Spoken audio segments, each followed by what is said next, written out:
This rich, bright orange-red gravy clinging to a piece of fresh, warm naan is the ultimate target for today's cook. This is Murg Makhani. We are going to prepare the authentic, restaurant-style version from scratch. The recipe dates back to the 1920s in Peshawar. It began as a way to use leftover tandoori chicken, simmering the dry meat in a sauce of tomatoes, butter, and cream to make it palatable again. After the 1947 partition, the creators moved to Delhi and opened a new restaurant. What started as a survival tactic in Peshawar soon became a staple of the city's post-partition food culture. To get this right, you'll need 90 minutes of active time, an overnight marination, and a commitment to using significant amounts of butter and cream. This process relies on specific temperatures and a precise sequence of spices. Let's start with the marinade. First, coat 1 kilogram of boneless chicken in a mixture of full-fat yogurt, 2 tablespoons of ginger garlic paste, and a tablespoon of lemon juice. For the spices, use Kashmiri lal mirch. It provides the deep red color required for the dish without the aggressive heat of standard chili powder. The marinade must be thick enough to stay on the meat. If there is liquid at the bottom of the bowl, the coating won't sear correctly later. Let this sit in the refrigerator for at least 2 hours, or overnight if you want the seasoning to reach the center of the meat. The second stage is the char. Traditionally, this is done in a clay tandoor oven, where the high heat creates a smoky, singed exterior on the chicken.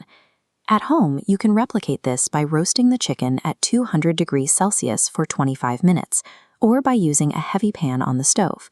If you're using a pan, keep the heat high. If the surface isn't hot enough, the chicken releases its moisture and boils rather than sears. You are looking for blackened edges and visible smoke.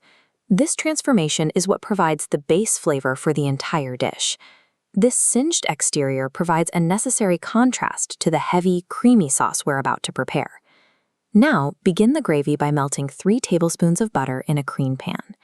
Add your ginger garlic paste and tomato puree. Then stir in the remaining dry spices. Tomatoes are naturally sharp. You must cook this mixture over medium heat for 10 to 12 minutes to remove that raw, metallic tartness. You'll know the base is ready when the butter begins separating from the tomatoes and pooling at the edges. At this point, stir in a paste made from soaked cashews. This thickens the sauce and adds a smooth, nutty weight. Add 1 cup of water and let the mixture simmer for 10 minutes so the flavors can integrate. This specific combination of fat separation and cashew paste is the foundation of the sauce. Skipping these steps results in a gravy that tastes thin and bitter. Now, drop the charred chicken into the gravy and let it simmer for about 7 minutes.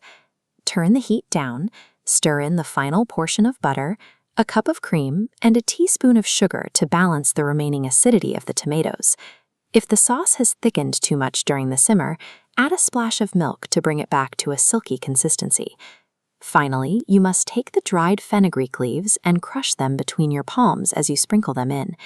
This friction releases the oils that create the specific scent found in professional kitchens. As the cream mixes in, the dark red base will transform into a silky orange red. Garnish the bowl with a swirl of fresh cream and coriander.